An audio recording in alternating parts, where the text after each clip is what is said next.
Donc on va faire des sorties nature pour découvrir des lieux de nature assez remarquables. Donc la réserve naturelle de l'étang Saint-Ladre en est un. Et donc l'action du conservatoire vise à conserver ce patrimoine naturel pour le transmettre dans les meilleures conditions et dans le meilleur état. On est quand même interventionniste sur ce territoire qui fait à peine 14 hectares et on a aussi de longue date déjà conservé des boisements humides, des boisements spontanés, naturels. Donc c'est ce qu'on peut observer ici, c'est une diversité. Tout de suite on voit les roselières, qui sont assez fragmentaires, mais voilà, ponctuées de saules. Des nouveautés sur la réserve parce que même si on connaît bien la réserve, déjà on a inventorié, ce que je disais tout à l'heure, plus de environ 1100 espèces sur ces à peine 14 hectares. Alors bien sûr des oiseaux, des libellules. On continue à observer des nouvelles choses, quoi. Des nouvelles choses, à détecter des nouvelles choses. Donc c'est très intéressant parce que c'est stimulant. Alors d'une part, on avait fait en 2010 un inventaire des mollusques aquatiques et terrestres, et on avait trouvé le vertigo étroit, qui est une espèce de mollusque de la directive Habitat. Enfin, c'est une espèce très intéressante. Protégée au niveau européen. Protégée au niveau européen. Et on avait trouvé des coquilles mortes, et uniquement des coquilles mortes. Donc ça, c'est moins intéressant. Sauf que, en fait, on a refait l'étude mollusque et on a trouvé du vertigo étroit, à nouveau, mais vivant. C'est pourquoi je vous ai mis une photo du petit vertigo, c'est grand comme ça. On peut le trouver n'importe où ou plutôt près de telle ou telle plantation? On le trouve plus particulièrement dans les sols à caractère tourbeux, qui sont, disons, gorgés d'eau, un peu par définition, mais qui ne sont pas submergés trop longtemps. Et donc il y a à peu près sous quelques centimètres depuis la surface du sol, on va trouver ce petit mollusque. Donc pour le chercher, il faut prélever un peu des horizons superficiels de tourbe, il faut tamiser et on détecte parmi les coquillages ou les restes, on peut détecter le petit vertigo. Le vertigo ça mesure combien? Pardon? Ça mesure combien? Ça mesure 2 mm. Ah oui, d'accord. Ouais, c'est une affaire de spécialiste quand même. La deuxième espèce qui est vraiment intéressante, qui est inféodée aux roselières inondables et aux prairies denses inondables, plutôt des zones quand même ouvertes, sans trop de buissons, eh bien c'est la marouette ponctuée. Alors la marouette ponctuée, c'est une espèce, c'est un nicheur rare en France, qui est aussi à la directive Habitat Faune-Flore. Et en fait, on ne l'a pas vu, là quand vous la verrez comme ça, il faut vraiment aller en baie de Somme, dans les rangs clôtures, etc. Alors, en fait, on la trouve, mais encore une fois, c'est un nicheur rare, on la trouve vraiment dans les milieux qui sont, la plupart du temps, qui sont quand même entretenus, des prairies qui sont fauchées, des roselières qui sont entretenues, où on va couper un peu les buissons et tout ça pour que ça reste quand même, disons, herbacé. Et cet oiseau-là est extrêmement discret, il vole assez mal. Par contre, c'est un bon marcheur dans les végétations hautes. Et en fait, on l'a détecté il n'y a pas longtemps. Donc c'est Laura, Cernia, qui a mis le nez dessus ou l'œil dessus, je sais pas.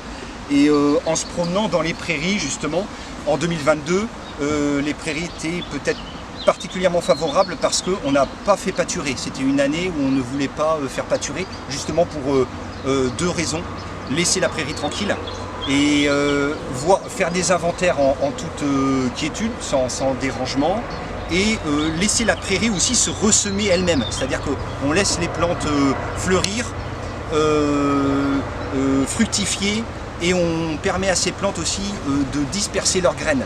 Et ce qui permet de, spontanément, naturellement, de réensemencer en fait la prairie, de l'aider. Première édition de Hauts-de-France Nature, donc une opération menée par le Conservatoire d'Espaces Naturels de Hauts-de-France et la région Hauts-de-France. Alors pourquoi cette opération?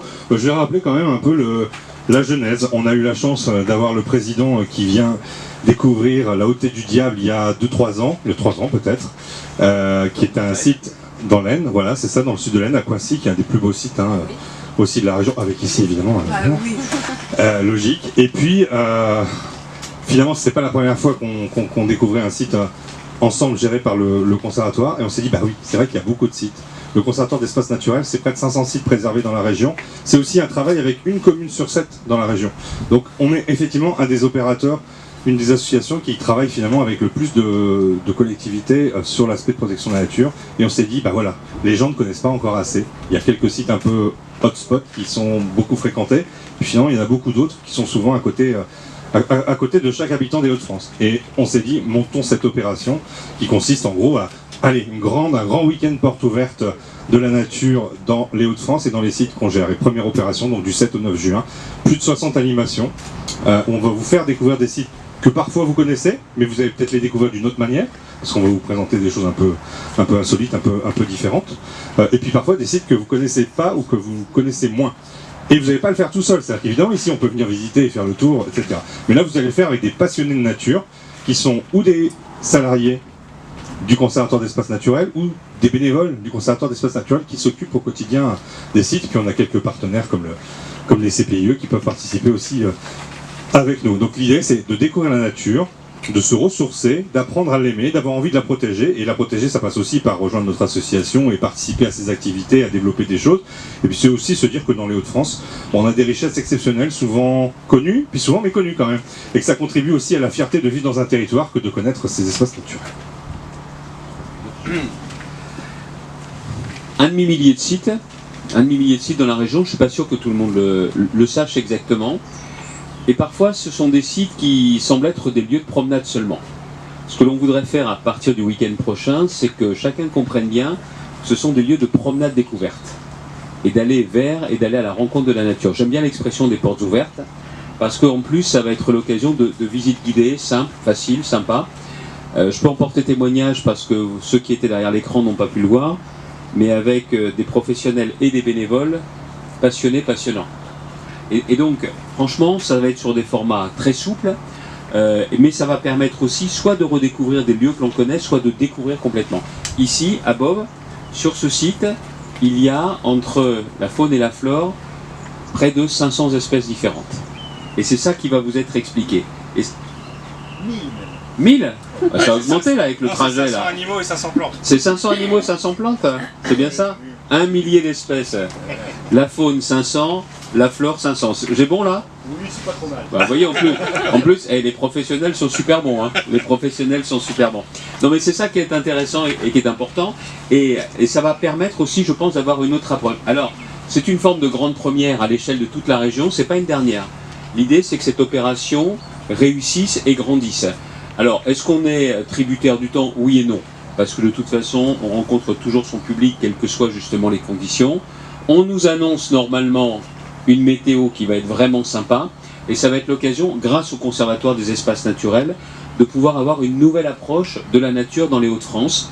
Et on va s'apercevoir qu'on a réussi à trouver, je pense, le bon équilibre entre la nature, la main de l'homme qui permet d'entretenir et qui permet aussi de faire revivre un certain nombre de ces actions au long cours. Mais là, ce que l'on voudrait aussi, c'est donner au moins une fois dans l'année un relief particulier pour que l'on comprenne tout le travail qui est fait par le Conservatoire des espaces naturels. Donc ça fait l'objet d'une partie de subvention à part fléchée pour cette opération. Et je le dis encore une fois, c'est clairement une première, mais c'est un rendez-vous que l'on voudrait développer et installer dans la région pour voir quelles sont les richesses en termes de nature de la région et que l'on fasse aussi de chacun non pas un acteur comme le professionnel qu'on vient de voir à l'instant, mais d'avoir de plus en plus, je dirais, de passionnés de ces questions. Et encore une fois, de voir que ces lieux de promenade sont aussi des lieux de promenade découvertes et aussi d'appropriation et d'un plus grand respect de la nature et d'une meilleure compréhension.